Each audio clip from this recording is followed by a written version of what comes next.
فإن طلقها فلا تحل له من بعد حتى تنكح زوجا غيره فإن طلقها فلا جناح عليهما أن يتراجعا إن ظنا أن يقيم حدود الله وتلك حدود الله يبينها لقوم يعلمون।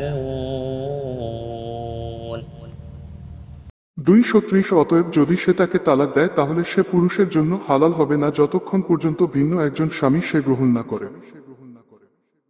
অতঃপর সে স্বামী যদি তাকে তালাক দেয় তাহলে তাদের উভয়ের অপরাধ হবে না যে তারা একে অপরের নিকট ফিরে আসবে যদি দৃঢ় ধারণা রাখে যে তারা আল্লাহর সীমারেখা কায়েম রাখতে পারবে।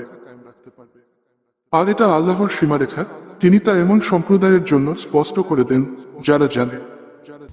وَإِذَا طَلَّقْتُمُ النِّسَاءَ فَبَلَغْنَ أَجَلَهُنَّ فَأَمْسِكُوهُنَّ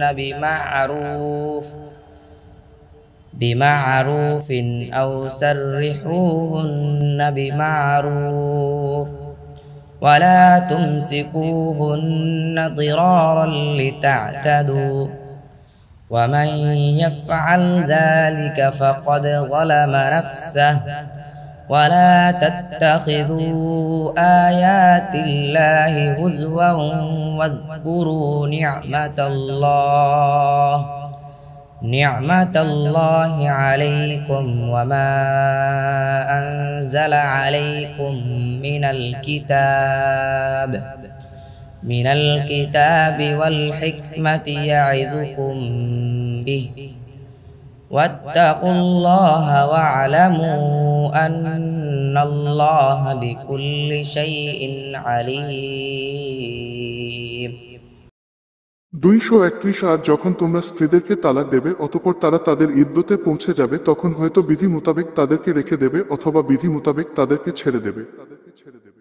তবে তাদেরকে কষ্ট দিয়ে সীমালঙ্ঘনের উদ্দেশ্যে তাদেরকে আটকে রেখো না, আর যে তা করবে সে তো নিজের প্রতি জুলম করবে। আর তোমরা আল্লাহর আয়াতসমূহকে উপহাসরূপে গ্রহণ করো না। আর তোমরা স্মরণ কর তোমাদের উপর আল্লাহর নিয়ামত এবং তোমাদের উপর কিতাব ও হিকমত যা নাজিল করেছেন, যার মাধ্যমে তিনি তোমাদেরকে উপদেশ দেন। আর আল্লাহকে ভয় কর এবং জেনে রাখো যে নিশ্চয় আল্লাহ সব বিষয় সম্পর্কে সুপরিজ্ঞাত।